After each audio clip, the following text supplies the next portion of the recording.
మిగిలిపోయిన బనానాస్‌తో రెసిపీ చాలా simple and ఈజీగా చేసుకోవచ్చు. టేస్ట్ మాత్రం అద్భుతంగా ఉంటుందనమాట. ఈజీగా కూడా చేసుకోవచ్చు. బ్రేక్‌ఫాస్ట్ లాగా, స్నాక్ లాగా కూడా తినొచ్చు. స్వీట్ రెసిపీ అనమాట. చాలా చాలా సూపర్బ్‌గా ఉంటుంది. పిల్లల నుంచి పెద్దవాళ్ళ వరకు అందరికీ నచ్చేస్తుందనమాట. సో దానికోసమని ఇలా కొంచెం కలర్ వచ్చిన బనానాస్ తీసుకుంటే ఈ రెసిపీకి బాగుంటుంది. నార్మల్‌వి అయితే టేస్ట్ కొంచెం డిఫరెంట్‌గా వస్తది. ఇలా కొంచెం కలర్ వచ్చినవైతే టేస్ట్ బాగుంటుంది. రెసిపీ బాగా అవుతుంది అనమాట. సో ఇప్పుడైతే ఇది 2 కప్స్ అయింది. సో ఇది 2 కప్స్ అయింది కదా, దీని మెజర్మెంట్తో 1/2 కప్పు షుగర్, ఇలాచి, ఒక 2 కప్స్ బియ్యం పిండి, 2 కప్స్ బనానాస్, కొద్దిగా కొబ్బరి అండ్ 1 కప్పు గోధుమ పిండి అయితే తీసేసుకోవాలి. కొబ్బరి అయితే గ్రైండ్ చేసుకొని కొబ్బరి పొడి చేసుకొని పెట్టుకోవాలి పక్కకి.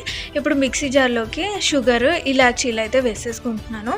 1/2 కప్ షుగర్ తీసుకుంటున్నాను, ఎందుకంటే బనానా కూడా ఆల్రెడీ స్వీట్గా ఉంటుంది కాబట్టి. అండ్ ఇప్పుడు బనానాస్ కూడా వేసుకొని ఫైన్గా పేస్ట్ చేసుకోవాలన్నమాట. వాటర్ యాడ్ చేయొద్దు, ఆల్రెడీ బనానాస్ అనేవి చాలా స్మూత్గా అయిపోతాయి. సో గ్రైండ్ చేసుకున్న తర్వాత చూపిస్తా. సో ఇలా స్మూత్గా అవుతుందన్నమాట, ఇలా ఫైన్ పేస్ట్ లాగా అవుతుంది. ఇప్పుడు దీన్ని మనం అయితే మిక్సీ జార్లోకి తీసేసుకోవాలి. ఇప్పుడు మిక్సీ జార్లోకి ఆ పేస్ట్ అంతా కూడా బనానా పేస్ట్ మిక్చర్ని తీసేసుకొని ఇలా బాగా మిక్స్ చేసేసుకోవాలి. ఫైన్గా అయిందా లేదా అని చూసుకొని ఇప్పుడు దీంట్లోకి కొబ్బరి పొడి, ఒక 1/2 కప్ కొబ్బరి పొడి వేసుకొని బాగా మిక్స్ చేసేసుకోవాలన్నమాట. కొబ్బరి పొడి ఆప్షనల్, వేసుకుంటే వేసుకోండి లేకపోతే లేదు. వేస్తే టేస్ట్ బాగుంటుంది, ఫ్లేవర్ బాగుంటుంది అనమాట. ఇప్పుడు ఇందులోకి ఒక 2 స్పూన్స్ బియ్యం పిండి యాడ్ చేసుకోవాలి. 3 బనానాస్ తీసుకున్నాం కాబట్టి ఒక 2 స్పూన్స్ బియ్యం పిండి అయితే సరిపోతుంది. అండ్ ఇందులోకి నెక్స్ట్ వచ్చేసి గోధుమ పిండి యాడ్ చేసుకోవాలి. ఒక 4-5 స్పూన్స్ అయితే యాడ్ చేసేసుకోవచ్చు. కొంచెము లూజ్గా ఉంది మిక్చర్ అనుకుంటే ఇంకొక స్పూన్ ఎక్స్ట్రా కూడా యాడ్ చేసుకోవచ్చు. ఇది వచ్చేసి ఈ మిక్చర్ అనేది కొంచెం గట్టిగా ఒక పేస్ట్ లాగా అయిపోవాలన్నమాట. అలా వేసుకొని ఇలా మిక్స్ చేసుకోవాలి. సో చూస్తున్నారు కదా, ఈ కన్సిస్టెన్సీకి అయితే మన మిక్చర్ అయితే రెడీ అవ్వాలి. సో ఫైనల్గా ఇలా ఉండాలి. ఇలా వేస్తే ఇలా పడేటట్టుగా ఉండాలన్నమాట. ఇలా కలిపి పక్కన పెట్టేసుకోవాలి. ఇప్పుడు గుత్త పొంగనాల ప్యాన్ తీసుకొని ఆయిల్ యాడ్ చేయాలి కొద్దిగా. ఇప్పుడు మీకు కావాలంటే గీ ఫ్లేవర్ నచ్చితే గీతో కూడా ఈ పొంగనాలు అనేవి చేసేసుకోవచ్చు. నేనైతే నార్మల్గా ఆయిల్తో చేస్తున్నాను. అండ్ అంతా పట్టేలాగా ఇలా ఆయిల్ అయితే మిక్స్ చేసుకుంటే మన పొంగనాలు అనేది తీయడానికి ఈజీగా వచ్చేస్తుంది. సో ఇప్పుడు మనం చేసి పెట్టుకున్న మిశ్రమం ఉంది కదా, అది కొంచెం కొంచెంగా మనం గుత్త పొంగనాలలాగా వేసేసుకోవాలన్నమాట. సో అన్నీ కూడా వేసేసుకొని స్లైట్గా కొంచెం ఫ్రై అయిన తర్వాత మనం తిప్పుకుంటే ఈ స్వీట్ పొంగనాలు, బనానా స్వీట్ పొంగనాలు అయితే రెడీ అయిపోతాయి. సూపర్ టేస్టీగా ఉంటాయి, తింటుంటే తినాలనిపిస్తుంది అనమాట. ఒకసారి ఇలా ట్రై చేసి చూడండి. ఎప్పుడు రొటీన్గా తినే పొంగనాలు కానీ, రొటీన్గా తినే బ్రేక్ఫాస్ట్ స్నాక్స్ కాకుండా ఇలా ఒకసారి ట్రై చేయండి, చాలా చాలా బాగుంటుంది. మా ఇంట్లో అయితే అందరికీ నచ్చేసాయి అనమాట. మీకు నచ్చుతాయి, ఒకసారి ట్రై చేసి చూడండి. ఇది చాలా హెల్తీ రెసిపీ కూడా. బనానాస్ అండ్ మనం గోధుమ పిండి అవన్నీ యూజ్ చేస్తున్నాం కాబట్టి, అండ్ పొంగనాలే వేస్తున్నాము.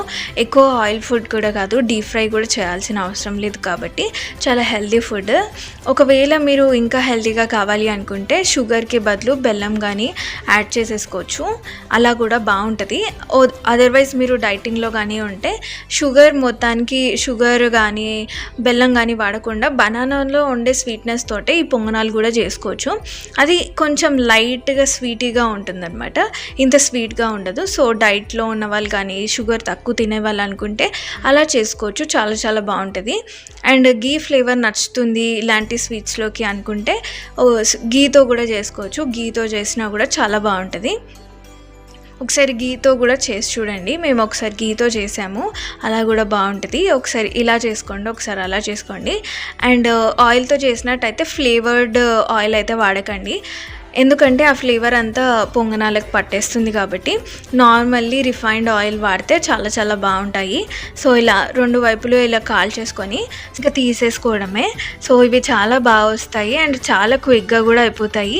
వితిన్ 5 మినిట్స్లో అలా కుక్ అయిపోతాయి అన్నమాట. మనం ఫాస్ట్గా కూడా చేసుకోవచ్చు, ఇమీడియట్లీ చేసేసుకోవచ్చు ఇన్స్టెంట్గా. సో ఇన్స్టెంట్గా స్నాక్స్ కానీ బ్రేక్ఫాస్ట్ కానీ చేయాలనుకుంటే చేసేసుకోవచ్చు.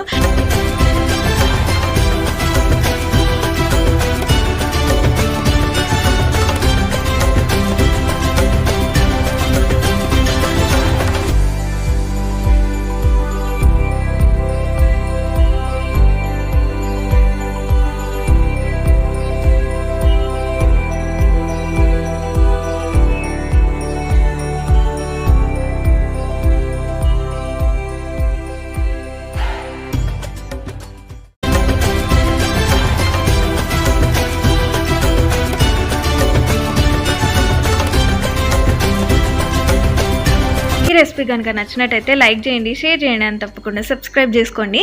ఇంకా మంచి రెసిపీస్తో మీ అందరి ముందుకు వస్తాను. Thanks for watching this video. ఇలాంటి మంచి మంచి రెసిపీస్ కోసం మా ఏఎస్ హోమ్ ఫుడ్ ఛానల్ని సబ్స్క్రైబ్ చేసుకోండి. మళ్ళీ కలుస్తాను. నమస్తే.